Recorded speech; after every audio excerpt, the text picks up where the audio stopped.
It's time for the absolutely, I'm on my way, completely, I'm almost there, random, why are there so many stairs? Podcast. Oh, jeez! With Andrew Rhodes. Hello, everybody, and welcome to another episode of the Absolutely Completely Random Podcast for Saturday, June 20th, 2020. I'm your host, as usual, and always, Andrew Rhodes. Professor Clump is still not coming out of quarantine. He says he will come out when it's a cold, cold day in hell. And honestly, hell seems to have an Arctic front headed towards it, so it's a possibility he may eventually come out of his den of hiding. Who knows? I don't even know. I don't think he knows. But anyway, I digress. What do I have to talk about this week? There is a great big book about tiny toy cars. If anybody remembers what those are, if you're looking forward to that. I was going to talk about it last week, but it just missed getting in, but it's in this week. One Piece's creator wants you to make money drawing his characters.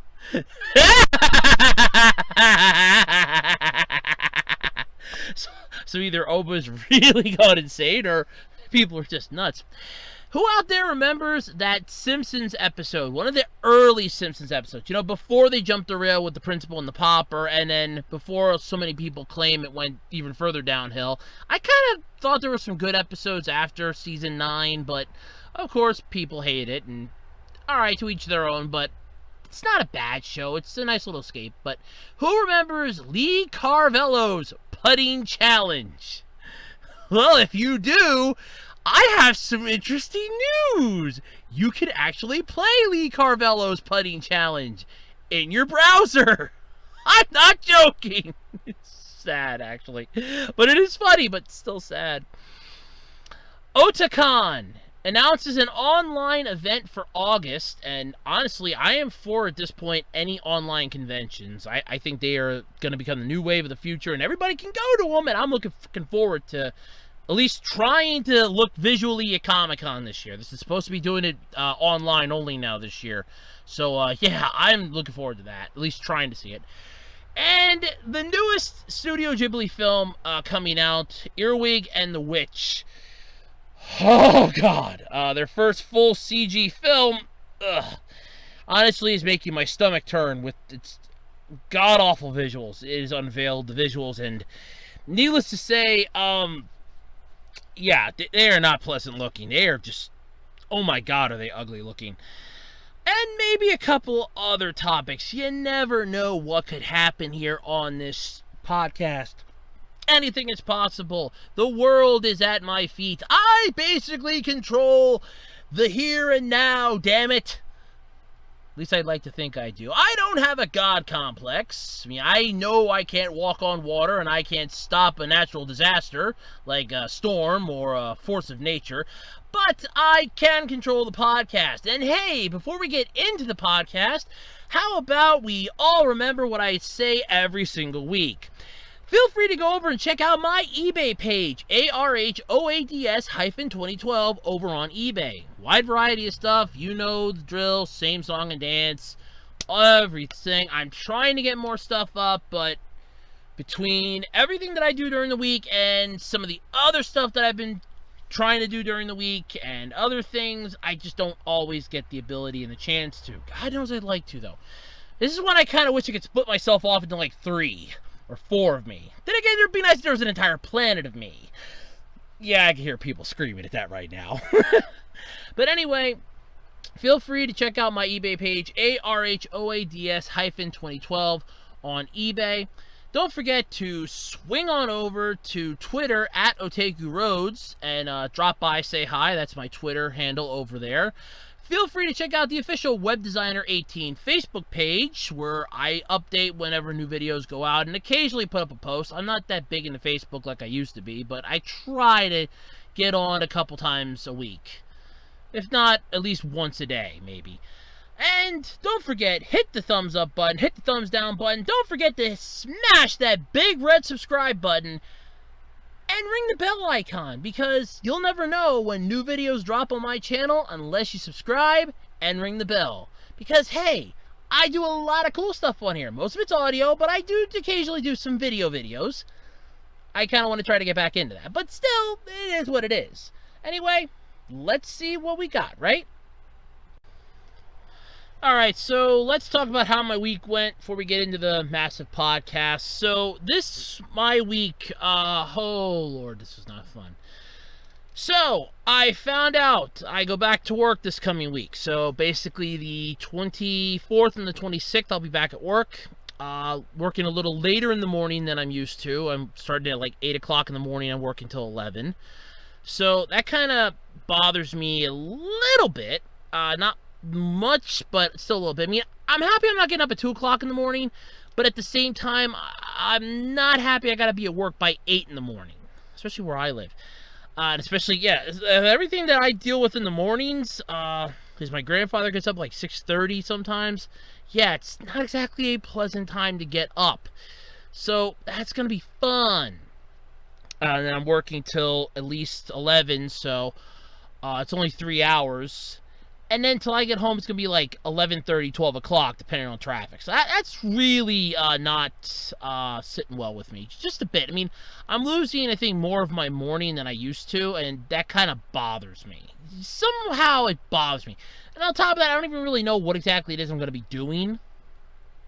Which is another thing that's like one of those massive unknowns that I just don't have the grasp of understanding. Okay, what exactly am I going to be doing?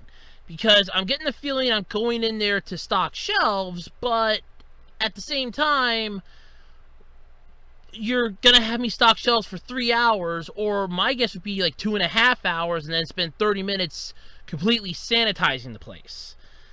Which, knowing my luck, is what it's going to be, and I'm not looking forward to that. I mean, the store doesn't open up till like 11 o'clock now, so I'm literally going to be leaving as it's opening. But still, something about it just isn't sitting well with me. I just cannot put my finger on what it is. But that was Tuesday I found that out. Wednesday I started working on my drawing video, which I do kind of have done. I was debating which program I wanted to run it through. Because I was debating, do I want to put it through Movie Maker or put it through Power Director? And I'm like, I was looking at Power Director and I'm like, the transitions are kind of cooler, but I want the video to be more about the drawings and not the transitions. And I thought, I could always do that for next time. Like, get a whole bunch of drawings fixed up and then do it next time. So I'll kind of have, like, an idea as to, what to do the next time. And I can sort of, like, do it over and, like, make it, like, 1 year later or something like that. So that'll probably go up. I'm aiming Monday. Q&A video is still going to be happening Tuesday. I'm going to be recording it. It's just not going to be going up Wednesday like I was figuring it would have. I honestly was thinking I wouldn't be brought back to, like, the first week in July. But no, I'm being called back in this coming week. So, video will probably go up Thursday morning, I want to say. Worst case scenario, Saturday. Just letting you know. It's going to be up for the end of the month either way, so don't worry about that. That's why I was aiming for, like, the last full week. And that way it gives me a couple days that I can figure out when I want to put it up. So, it's going to be going up at some point this coming week or the 29th. So, it will be going up. Otherwise, this week was sort of fun. I spent somewhat of today, at least somewhat of this morning, driving around to different grocery stores trying to find some soup for my grandfather, because our local grocery store doesn't have particular flavors that he wants, and I was determined to find them to basically satisfy him, because I was tired of the complaints we were getting, but I couldn't find any. And then I started not feeling too good after I was walking out of all the stores, and I'm kind of like walking back to the car because I had to park so damn far away. It's hot out and the sun's beating down me. I wasn't feeling too good then when I got back home. I still have a little bit of a headache yet, but hopefully it'll go away and it's nothing serious. At least I'm hoping it's not. But yeah, that's pretty much been my week. One massive disaster after another. Otherwise, that's basically it. So anyway, let's dive into the podcast. I got a lot to talk about, and the first topic up is going to be something that I've been getting a kick out of since this morning. All right, so way back in the day, there was a Simpsons episode. It was titled "Marge Be Not Proud." Basically, Bart goes to the local mall, or I think it's a mall or a store. It might have just been a store. It almost seems like it was a store, not the mall, not like the actual mall. But I don't know. But either way, he goes there to get a copy of Bone Storm. It was this really cool game that basically just blew his and Milhouse's minds when they saw the commercial for it. Is basically how they ended the commercial was, "Give me Bone Storm or go to hell." And see, that's how you get somebody's attention back in the 90s. So Bart, realizing that his mom is not going to buy him that, goes and asks to basically try to get it himself, see about how much it is, and just looks at it through the case. You know, like a lot of people do window shopping. It's free and fun. But he ended up stealing the game, got busted as he walked out the door, was told he's never allowed back there again, and basically that's it. I think it was like a freaking department store. I think that's what it was. It was a department store. So he got busted by security, and then when he and the rest of the family went there to get their Christmas photo taken, he ended up getting grabbed by security for, "Oh, look, I told you, do not come back." And then basically they found out that he stole the game. Marge was really upset with him, like to the point where she didn't yell at him. She wasn't mad at him. She was disappointed, and it was that disappointment that just hurt him. But I'm getting off topic here, but I'm kind of giving some background into this. But at the end of the episode, she decided to give him his Christmas present early because he did something really nice. He went back. It was try and save. That's what it was. Try and save. It's coming back to me as more I talk about it. But he basically got a picture of him, an individual picture of him taken, so that it could be added to the family Christmas photo, since it was technically ruined by him basically getting yanked out of the photo. So this is the best thing. So she gives him this game, or this present. It's a game. She goes, "I asked the guy at the store which one all the kids were getting." And he goes, "You got me!" Thinking that she got him Bone Storm. My guess is she went to the comic book guy. That was the best part of that. So he's thinking that she got him Bone Storm, and it's basically Lee Carvello's putting challenge.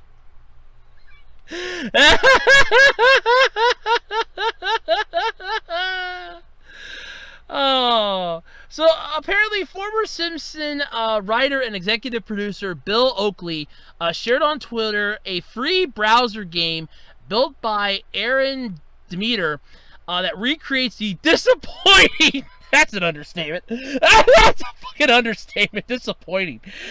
Golf game from the episode Marge Be Not Proud. It's the game Bart gets at the end of the episode instead of Bone Storm that he thought he was going to get. So, what is the game basically about? It's basically a fucking putting game. It's a golf game. Imagine Microsoft Golf that you had back on Windows 95 computers. Imagine the lamest golf game ever. I mean, take Mario Golf and strip it of everything fun. And you basically have Lee Carvello's putting challenge. What do you do in Lee Carvello's putting challenge? You putt. That's all you do is you putt. You putt the ball. So they give you some options. So you can actually pull it up. There is a link in the article here. And it is funny. But apparently Demeter used some audio files from the episode to recreate the crappy game from the classic Simpsons episode. And yes, you can try to play the game correctly if you want to, or just hit the ball hard and into the parking lot. So, I love this. So I played this a few times this morning. This is really fun. So it's like 3 levels that I've been able to find so far. You have the actual way to play the game using the putter and feather touch, and then you type in on your on your keyboard basically, because it's a browser game, whatever combination Mr. Carvello here, virtual reality form, will tell you, and that will allow you to basically putt the ball. Now, if you choose 3 wood, he'll go, would you, I recommend a putter. And it's like, no, I would stick with the 3 wood. Then it's like, now choose the power of your swing. Would you like, I recommend feather touch. You have selected power drive. And it's basically whacks off into the parking lot. You have, ball is in parking lot. Would you like to play again? And if you say no on any of the options, it's instant game over. It ends the game right then and there. If you put the ball in, it's an instant win. You won. If that is a fucking lame ass game then too. I mean, they're charging that much. I think Comic Book Guy actually had it for 99 cents, and 99 cents I think is way too goddamn generous for that. Oh my god. So I found like 3 levels. I found the parking lot, which is basically 3 wood, power drive, and then you type in the combination and it's boom. Or putter, feather touch, and it goes right into the hole. Then there's also there's probably at least 4 of them, I would imagine. So I went with 3 wood, feather touch, and it just shoots off into the distance but not into the parking lot. My guess is you could probably go putter, power drive, and see.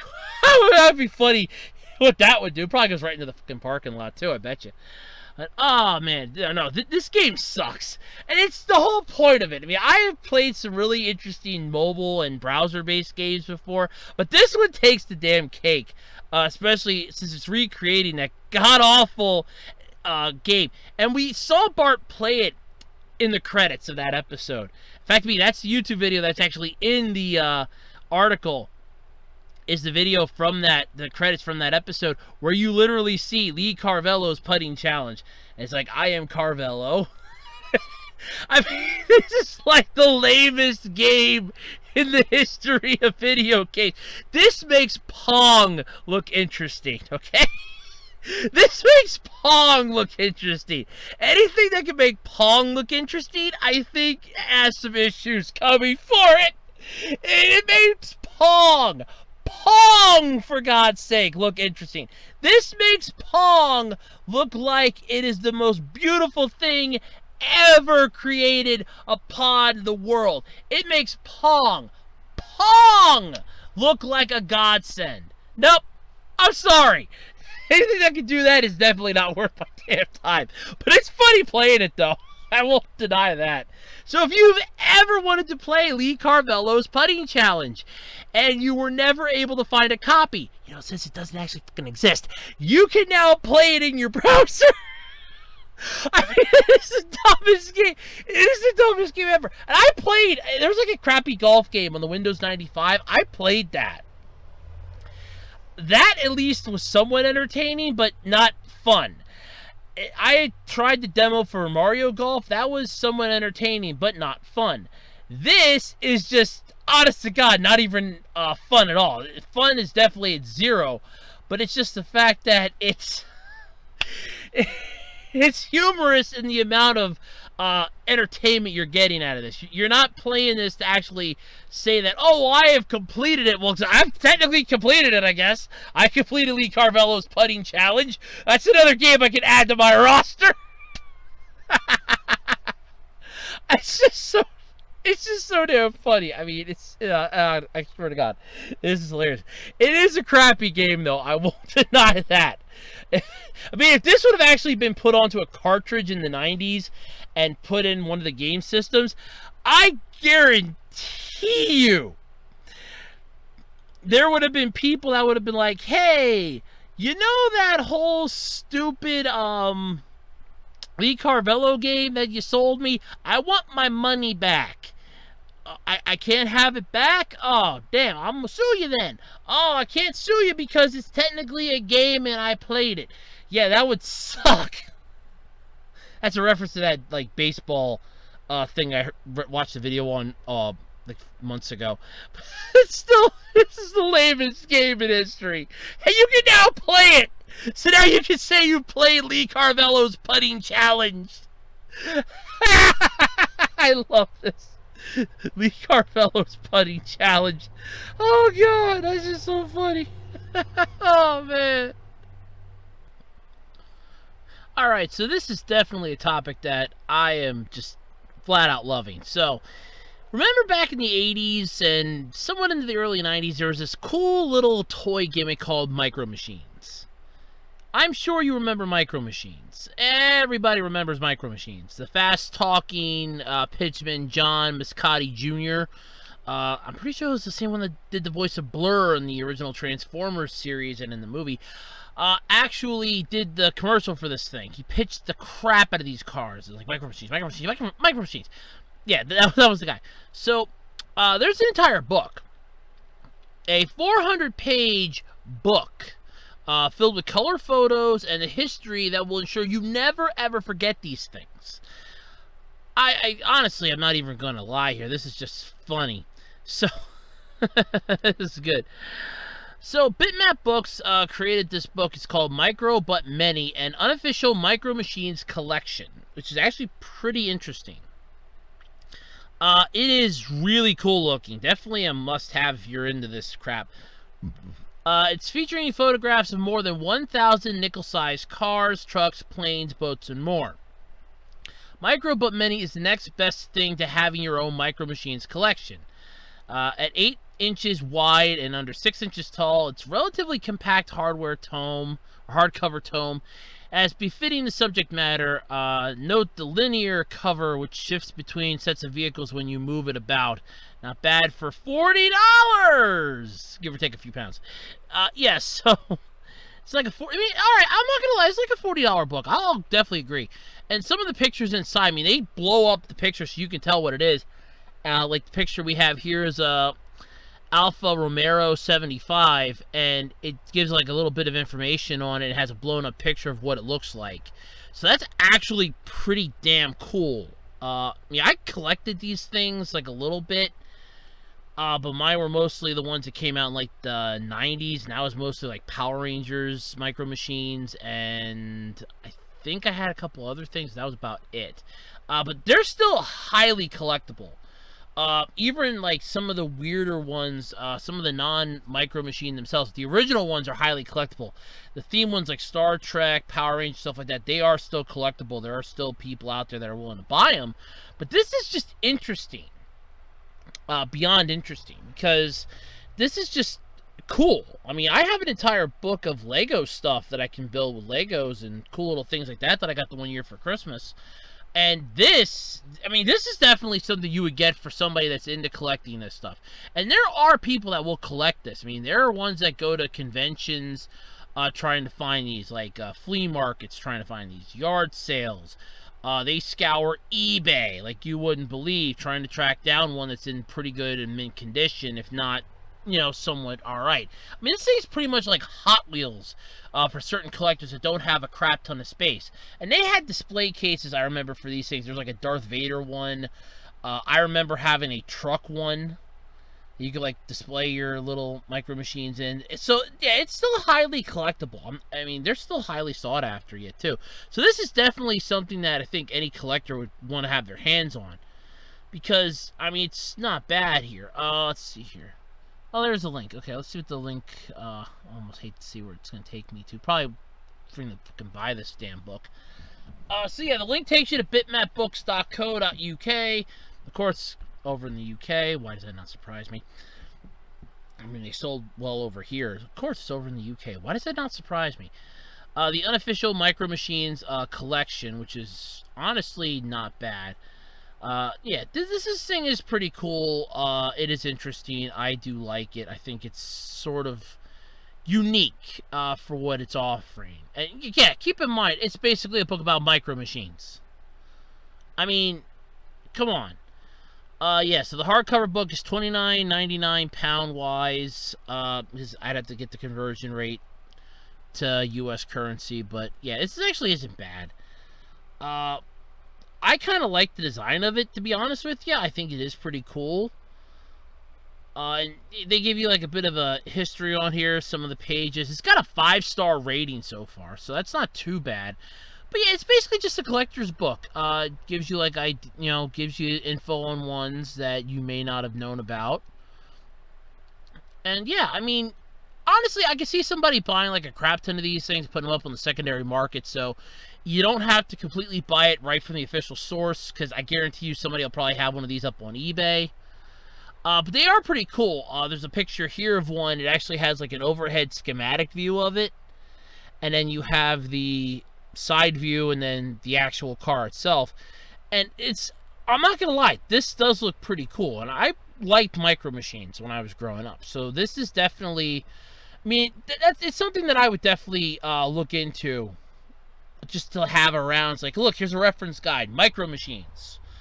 And they were huge at a time, and it's ironic because they were small, but they were huge. It's an oxymoron. They were small but huge, and yeah, I mean, for what it is, it's basically it's a toy. It's Micro Machines, but still, it's not a bad thing. So yeah, if you're interested in that, you can check it out. Bitmap Books, of course. Like I said, let me check. I guarantee it's probably up on eBay. I guarantee you it's probably up on eBay. I wouldn't doubt it. Let's see here. Okay, I don't have eBay on the thing here anymore. I thought I still had eBay on a hot link. Okay, I guess I don't. Okay. Guess I don't have eBay on a hot link anymore. Not a problem. Not a problemo, man. Alright. Yada, yada, yada, yada, yada, yada, yada, yada. Come on, baby. I don't know why you're going so slow tonight. But yeah, so this is pretty cool. So let me see here. Alright. ICRL, Micro Machines. Guarantee I just type that in, I'll probably find it. And we have a winner! There's actually an official Micro Machines spiral bound book, too. It's a pre-owned one on here. There's one Vintage Galoob. The Micro Cards End Book Series 2. I don't see the other one yet. Here we go.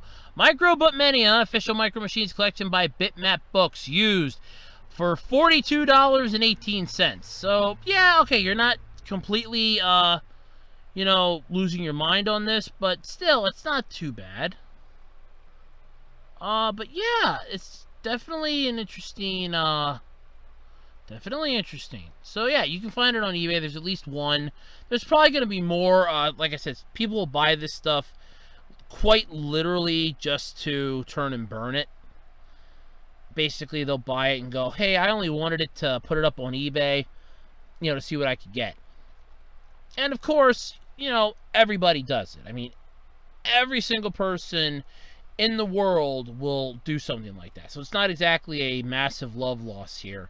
So still, I find it interesting.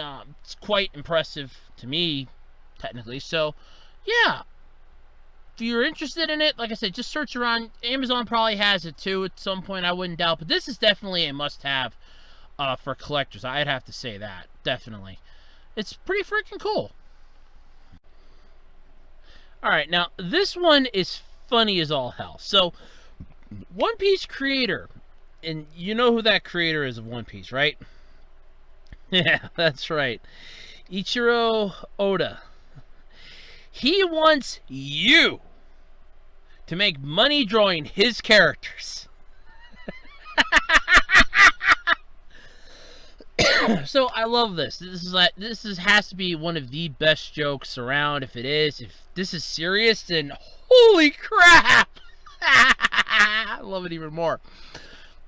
So normally artists can't make money off of fan art. No, because fan art is stuff drawn by people that you've inspired to follow a career, and they're drawing what they like. So they're drawing your drawing, their style. So yeah, it's fan art. You can't make money off of it. Because they're working with other creators, materials, basically. However, Oda here, the mangaka behind One Piece, the massively successful manga series that has spawned an anime series that's over 900 and getting closer to 1,000 episodes long. Dear God, 1,000 episodes. And people wonder why they can't start this thing and binge watch it. No, you can't. It'll probably just take you a whole fucking year to do it. Like, literally. But basically is waiving some aspects of his copyright law for a year to let fans make money drawing his characters. Now, obviously, Oda must be sitting pretty well on the mountain of royalties from the manga, the games, the anime, the movies alone in order to even attempt this. I could not see Akira Toriyama doing this. Then again, he ruined Dragon Ball now at this point. I'm sorry. When Broly became canon, that was fine, but when you used minus as canon, that was not fine. I'm sorry. I draw the line there. So, there's this massive announcement that was translated by Sora News 24. So basically, did you hear Oda announced on Twitter, it's okay for you to draw and sell your own One Piece character line stamps. Of course, all the money is yours to keep. Ordinarily, it's something you can't do because of the copyright laws. And like I was talking about that last week, in Japan's copyright laws, they are brutal. I mean, you're talking like medieval time brutal. They're nasty over there. But I love this. So, for those of you that don't know what line is, because that's what this is. Basically, it's line stamps. So I know somebody out there is going to go, what the hell is Line? Alright, let me explain. Line is a popular messaging app in Japan. He's giving permission to fans to basically make money off of stamp art, basically. Line is also used, I know there are people that use it here in the US too, specifically for Contest of Champions. There is a lot of people that use it for that. I don't. So, there is that. I'm not a huge fan of it. But, yeah, so that's basically what it is. But it's specifically, though, for this app. It must be your original work. If you try to sell One Piece artwork in some place other than this app, that doesn't count. So, basically, Line is the only app you can sell your stuff and make a little extra do-re-mi. Probably going to be massively CHEAP. Yes, I can SPELL. I love that joke. But yes, so, and if you if you trace his drawings, that doesn't count. You also have to have at least 8 original drawings made to take part. Some amazing people will be participating, Oda hinted. People that everyone knows, drawing pictures like we've never seen from them before. It's gonna be awesome, and I'm really looking forward to it. Yeah, okay. I don't really know how much they're selling for. I don't really care. It's not going to be a lot. It's a freaking mobile app. So, it's a microtransaction. I doubt highly they're going to be selling this thing for like $99. So, you're probably going to be making like $1 a piece, maybe 5. And yeah, that's going to be great. No thanks. It's interesting though, I'm not going to lie, because like I said, Japanese copyright law is brutal as hell. And for the creator to basically go, hey, you want to draw some fan art and get some extra cash right now? Hey, with my permission, do it online. You do it on the Line app. You make line stamps. It's all your money then. I will have no say in it whatsoever. It's all yours. Be my guest. Take it. Go for it. And I'm just shaking my head at this like, whoa! But yeah, okay, it's not entirely bad though. But yeah, still, weird. I'm not gonna lie. Weird, definitely. But, weird. Yeah. But yeah, keep in mind, there's also gonna be made pictures, so there is that.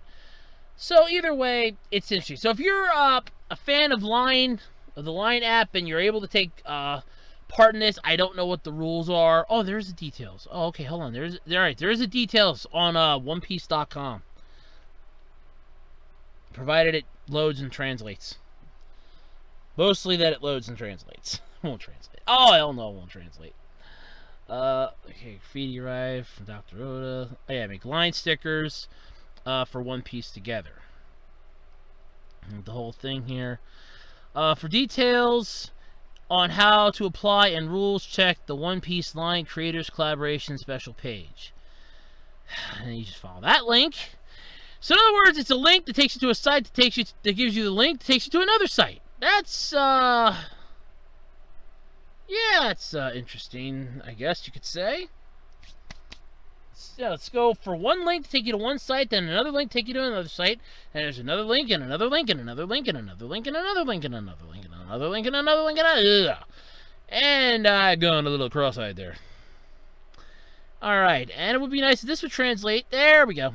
Please translate in English for me. I cannot read kanji.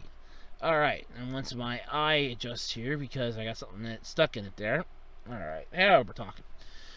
Let's see here. Line Creators Collaboration, where you can create and sell stamps using popular characters. The fourth installment will be a big project in commemoration of the 20th anniversary of the anime One Piece. Okay. Enjoy One Piece characters. Let's see here. So the 6/15 sale was extended to 2 years. Wow, that's not bad. Here we go. Alright, so stamp examination acceptance period was Friday, April 3rd, 2020 to Wednesday, July 7th, 2021. Wow. Cool. So, let's see here. There's the limit. Alright, so available period is July 22nd of 2020 until... Yeah, July 22nd. Okay. Oh, okay, till July 21st, 2022. Okay, I was looking at that like, wait a minute, why is it ending July 21st? Okay, there is a limitation on the sales period. The period is subject to change. Available characters, all characters appearing in the anime One Piece. You can draw Jinbei, Big Mom, Zeus, Prometheus, Pero, Chopper, Sanji, Nami, Robin, Zoro, Luffy, Shanks, Whitebeard, Ace, Blackbeard, Buggy, Garp. Notice how I know these characters. Draw Celestial Dragons if you want. You know, those evil assholes. You can draw them. Let's see here. Difference from regular sales stamps, or from regular stamp sales. The procedure is the same for normal stamps, but new settings and conditions regarding stamps are required when registering stamps. In One Piece Commission, 30% from App Store, Google Play, etc. based on total stamp sales. Of the 50%, 35% of total sales, excluding 28.6%, will be distributed to creators, and 21.4% to copyright owners, 20% to creators, and 15% to copyright owners for total sales. Doesn't tell you how much they are, though, does it? Let's see here. We got... okay, so the procedure is you prepare a new stamp using the character One Piece. Edit the stamp screen. Click the line, creator, collaboration, items, sales information, seal. Select One Piece from the pull-down menu. Request a review of the stamp.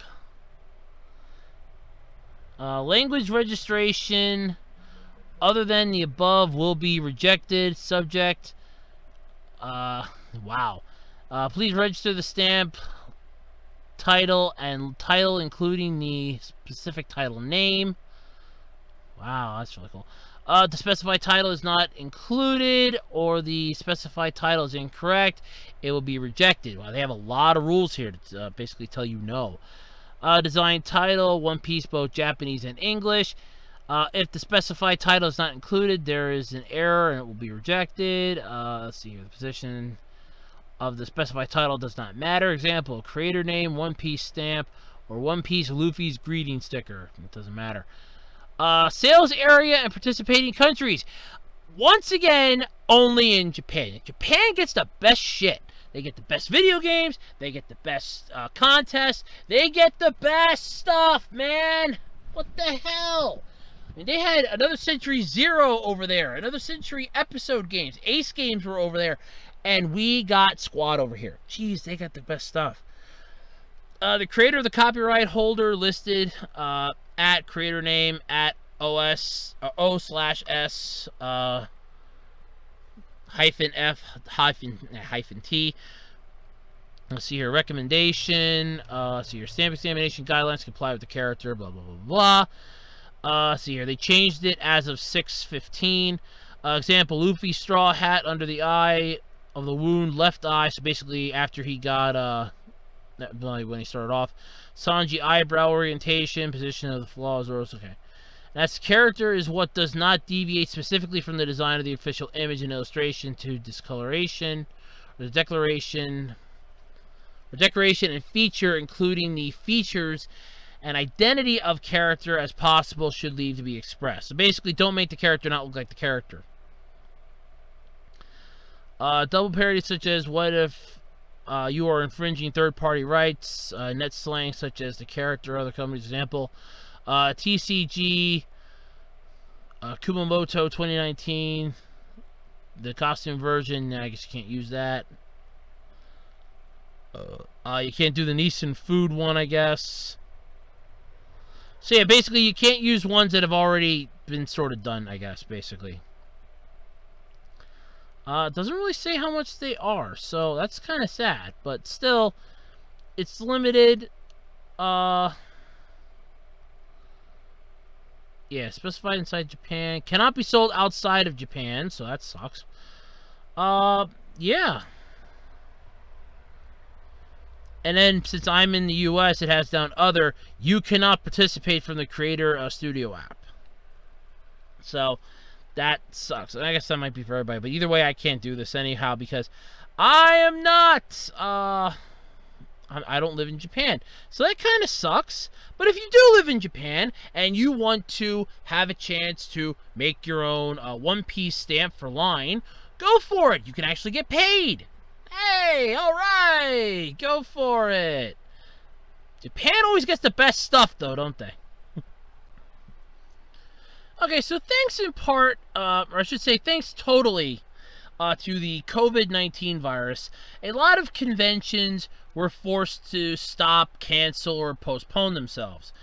I mentioned this in the introduction that Comic-Con officially is back on, but it's going to be online only, and I'm actually kind of looking forward to that.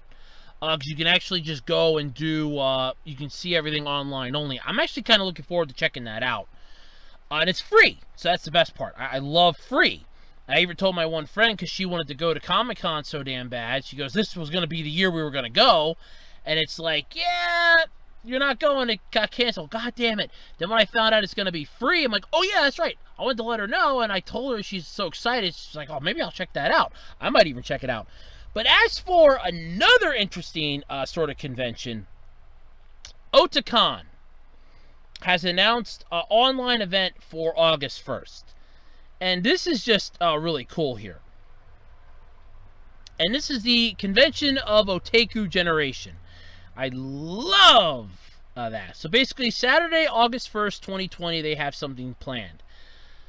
So Otakon 2020 was one of the many conventions around the country that was canceled in the face of the COVID-19 pandemic. But the legendary East Coast Con has just announced an online version set for August 1st. Yeah! Sorry, it sounded stupid. It's called Otakon Online. The virtual convention is going to feature all the content you've come to love from Otakon, according to the official announcement. That includes a full day of interviews, panels, builder workshops, music, and gaming events across multiple channels. Yes, channels. The announcement also teases appearances by some of the guests who were set to appear at the con before it was canceled, as well as opportunities for fans to participate. The con will stream on multiple channels across Twitch. The official list of the channels looks like the following here, and you can pull this up in the article. Otakon HQ is going to be the main channel with featured content. Channel Heroku, it's going to be panels 1. Channel Hiroshi is going to be panels 2. Channel Krabby is workshops and craft-alongs. Craft-alongs. Okay, Channel Ace is going to be video games. Channel Lyra is board games, tabletop, and TCGs. The con is also calling for fans to submit panels. The submission guidelines and form can be found on the official site. Oh, let's see what that's like. Let's see what that is. But yes, you can basically have an entire thing here. The Otakon was originally set for July 31st, August 2nd, but was canceled in late April. Otakon 2021 is set for August 6th to 8th of next year, so there is that. So let's see what Otakon has to say here. And I love the logo, by the way, for this. This is really cool. I love that logo. So it has how to view. It's basically the same deal, like I just said. Presenter information. You got a programming application, presenter style guide, and recording tips. Otakon has always been for fans and by fans, so our online event should be no different. If you'd like to present content, whether it be panel you had planned to present at the convention or something new for this event, please use the programming application form below. They'll also be offering many other ways for the community to contribute in other ways with photos, short videos, memes, and challenges. They'll update this page and their social media channels with more information. So that's actually pretty cool. Yeah, I mean, I'm honestly not gonna lie, this is pretty cool. Wholeheartedly, this is really neat. And I like some of the pictures that they have here. I guess it was from last year, but still, this is definitely neat. An annual celebration of Asian pop culture, anime, manga, music, movies, video games, etc. and its fandom. Otakon is run by the non-profit organization Otakon Incorporated. I love that. But yeah, so I mean, I am all for this whole online convention, especially because you can make it free, and there's millions of ways to do it. Because all you need to have is the ad space in there.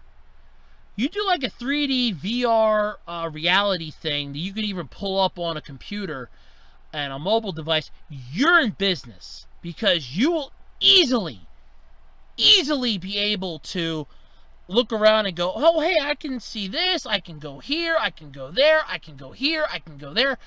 And you'll have the ads that people will see the ads. So, like, if you're getting an ad from, let's say, Funimation, you'll have Funimation's ad right there. So it's not like it's going to be up and, oh, well, nobody's going to buy anything from us. No, you can set up, things, set up like a little fake store that takes you to a link to their actual store, just has some of the stuff up, like a mini eBay page or something. I mean, there's a whole bunch of stuff you could do. And like I said, I am all for this. I especially am. I am all for this type of convention. The whole online convention thing is definitely something that I would wholeheartedly support, hands down. Because first off, I think it's a great idea because everybody can go. I mean, you can have people from overseas be able to log on and go to the convention in the comfort of their own homes. I mean, if they don't feel like wanting to make a costume, they could, make a 3D avatar and walk around as a 3D avatar in a costume. They could, not dress up at all and just go in as a standard avatar. You could create your own personality, stuff like that. I would be all for this. And I am all for this. This is something that I will back 1,000 times over. And if it wouldn't have been for the fact that we got the pandemic, that literally screwed 90% of the conventions. I say 90% because there are some that still want to try to have it this year, but they're really stressing whether or not they're going to be able to. So they're like the last 10%. But the ones that have basically said, oh no, we're going to do our convention online this year, I'm all for this. I am all for this type of convention. Wholeheartedly all for this. You have my approval. You have my love and admiration.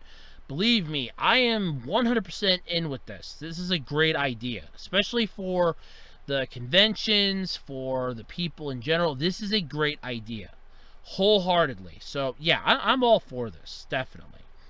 But, yeah, so if you're interested, check out Otakon's thing. It's going to be Saturday, August 1st, 2020. You can watch it on Twitch. Keep your eyes peeled onto their social media pages and maybe more information. I mean, maybe you might have something you want to present. You never know. Don't look at me, though. I have enough on my plate right now. I have other stuff that I'm even still trying to comprehend, so I'm not taking on any other projects. Alright, so Studio Ghibli is coming out with a new movie. It's going to be their first ever full CG film, Earwig and the Witch.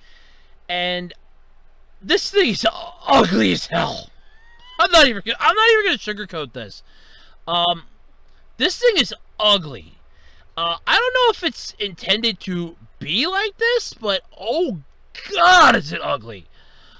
Oh god. I'm sorry, I mean no disrespect to them, but dear god, this thing is just horrible looking.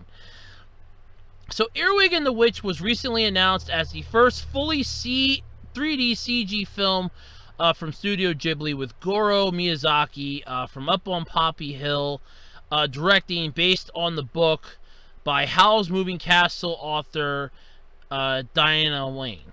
Yeah, Diana Wayne. Diana Wayne Jones, or Wynne Jones. My apologies.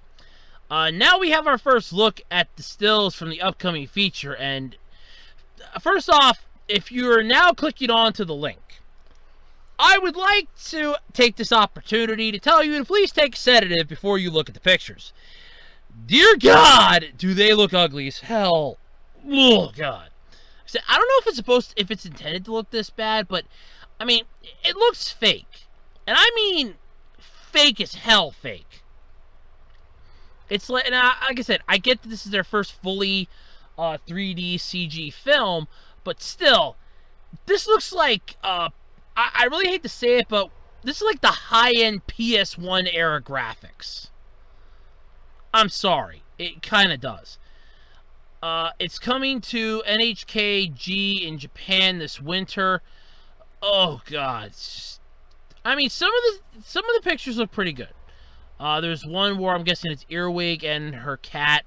Cat looks pretty good. But you have this like picture of, I'm guessing it's supposed to be the villain of this, and oh God, does not do justice.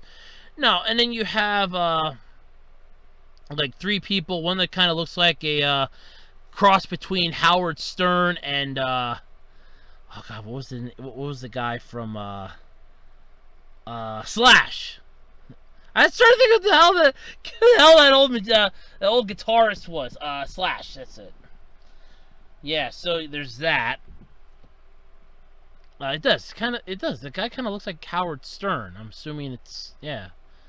Just doesn't look right. And then there's, yeah, some of them look good, but it's just not great looking. I mean, I'm not going to lie. It's not Sonic the Hedgehog bad, but it's, for Studio Ghibli, I'm just not impressed. I mean, this is like, they are just limping to the barn here with this. That's kind of sad for them.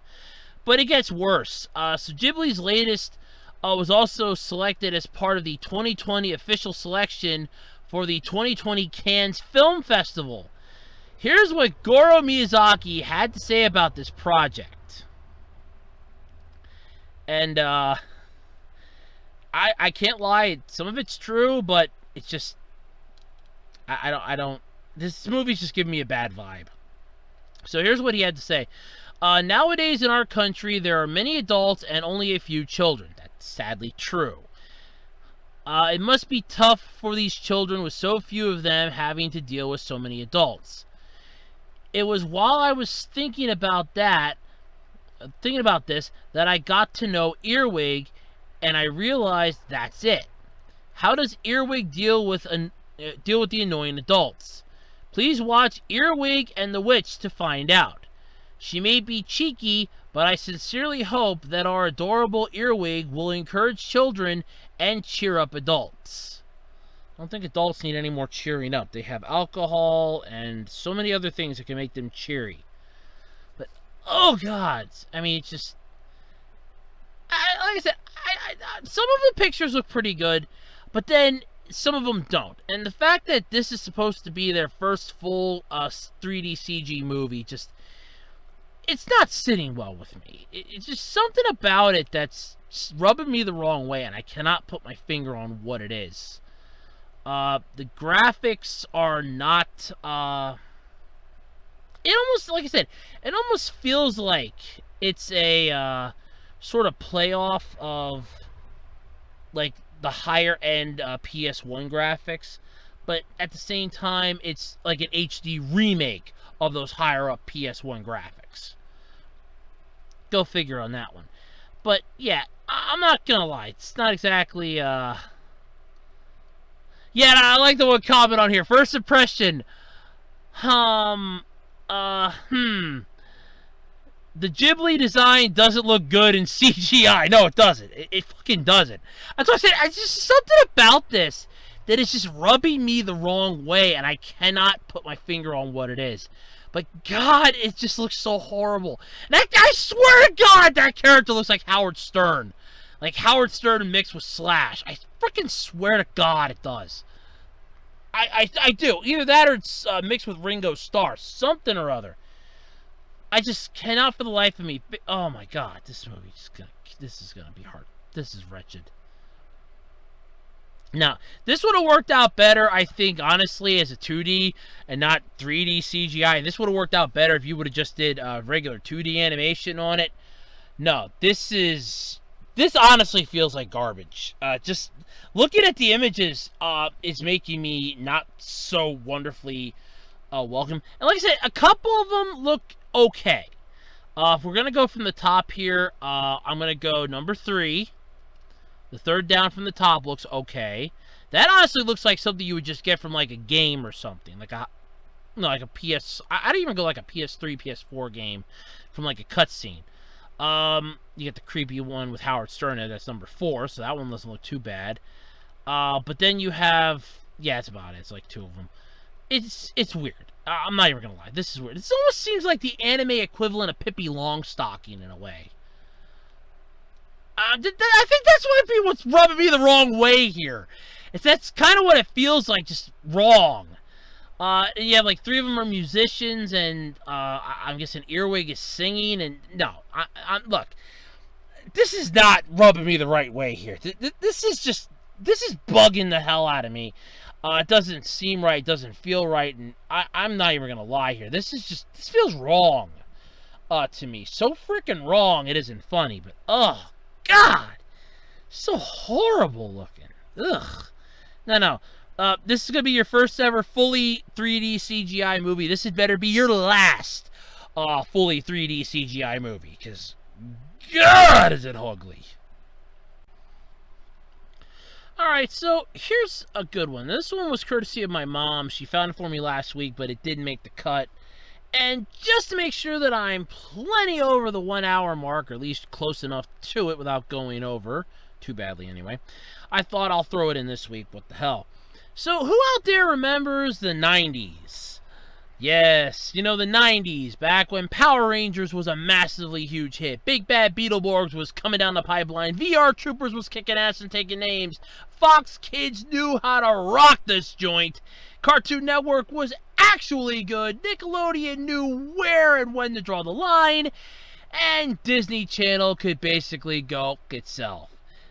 Who out there remembers the 90s, baby? Man, the 90s were great. Well, here's something from the 90s that you get to enjoy once again, because it's back! Yeah, that's right. Tamagotchi. Yeah, who out there remembers that? So Tamagotchi are once again returning this July. The virtual pet from the 90s. So, these things were popular. Holy crap, were they popular back in the 90s. Well, they're going to be coming once again in North America in July. A new product called Tamagotchi on Wonder Garden. For a mere $60, the toy will launch on July 26th. Online pre-orders are available at Target, Amazon, Walmart, and of course, everybody's favorite laughingstock, GameStop. It's everybody's favorite one-stop gotta shop screw off. That's basically what it is. Is this GameStop? It's where everybody goes to get screwed. The On series updates the 90s toy with a more modern technology. You'll find the original pets, but now with better graphics and color, and on a device that can connect to a mobile app. Because everything's gotta go mobile. We're going mobile. Looks like we're going Shinzo here. Yeah, basically. So unlike the original, though, the new one can go outside its house, celebrate your birthday with colorful balloons and a festive tune, and even travel to different lands. It can also get married and raise children who will later grow into adults and continue the family tree. What the fuck is this, The Sims? What is this, Tamagotchi Sims version? Wow, I didn't know they could mix the Tamagotchis with the Sims. I mean, the Sims can't even cook a fucking grilled cheese sandwich without almost burning the house down. And we're gonna have Tamagotchi that are gonna get married, have kids, and continue on a family legacy. Wow! These were creatures that could die if they didn't get love and attention every 10 seconds. Yeah! I remember I didn't have a Tamagotchi. I had a Dinky the Dino, or Dinky. I loved that thing. I never managed to figure out what in the holy crap was wrong with it. It had two different forms it would take. Right near the end. The one was like an angelic sort of halo-ish form. And the other one was a freaking devil, pissed off. Ah! Like a freaking vampire bat. And once you got to those points, it refused to play with you anymore. It refused to eat anymore. It was basically the last stitch line. And that was it. I didn't know if, like, the one was its soul's at peace, or it's pissed off at you and it's cursing your existence. I don't know which is which of that. I think I still have that little thing, too. I don't have the back case for it, though, so the batteries will pop right the hell out. But still, I still have it. Damn. But still, the Wonder Garden toy, though, will retain its core nostalgic elements from the 90s. To satisfy to grow the pet into adulthood, you need to keep its hunger, happiness, and entertainment levels above dangerous thresholds. When it needs something, it beeps, even when the screen is turned off, which can be frustrating. In other words, it's like The Sims. Excuse me, oh powerful one outside our view of life here. I need to use the bathroom. Any chance you can point me to it? I mean, I have watched people play Sims games. Gray still plays, does a lot of them. And he basically put 100 Sims in one house. And they refuse to go to the bathroom. The one literally stands in the bathroom, by the toilet, refused to use it. It's like, I can't find the bathroom. You're standing in it. And we're basically integrating the two of those things together in the Sims and Tamagotchi into a freaking new game. I love this. So parent company Bandai America. Yeah! Bandai! Yeah! Screw people over for centuries. There we go. First unveiled Tamagotchi on products in North America last year. The company would not share sales figures for North America, but said it had sold more than 82 million units globally as of last year. The brand first launched back in 1996 in Japan and came to America the following year. The original Tamagotchi was reintroduced in North America in 2018, followed by a more modernized product in 2019. I remember McDonald's giving out those keychains, and I had a whole crap ton of those I was collecting from the Happy Meals. Some of them I actually liked. One actually had like a little, it was just like a shell, and on the inside was your little Tamagotchi friend. I loved that one. I actually had that. I think I ended up getting the second one at like a flea market. But man, I love those things. I remember just linking them all together. It's like, this is my Tamagotchi collection. I don't even think I have them anymore. I think they're buried somewhere. They broke or disintegrated or something. I mean, it's just, wow. But I'm getting a kick out of this. So basically, for $60, you're able to buy what is essentially a Pocket Sims game. I'm sorry, I love this. So basically, your Tamagotchi can fall in love, get married, have kids, and continue the fucking family line. And you need to satisfy its every need and hunger because it's basically a brainless contraption without you. It's like, oh look, I'm hungry, feed me. I'd hate to see what would happen when it gets to the point of the birds and the bees. That'd be interesting. I want to start a family. How do I connect this thing to a sex education line? Is there a site that teaches this that I can connect this to? I really don't want to have this talk with a digital pet that I paid $60 for. That's the last thing I'd want to do. Yeah, $60. I love that. That is the best. So $60, you can get yourself a piece of nostalgic history from the 90s in the form of Tamagotchi, which is basically now going to be a Sims A small Sims game in your fucking pocket. I love that. That is the best joke ever. Help me, that's a joke, right? that's funny. You're gonna continue the family tree.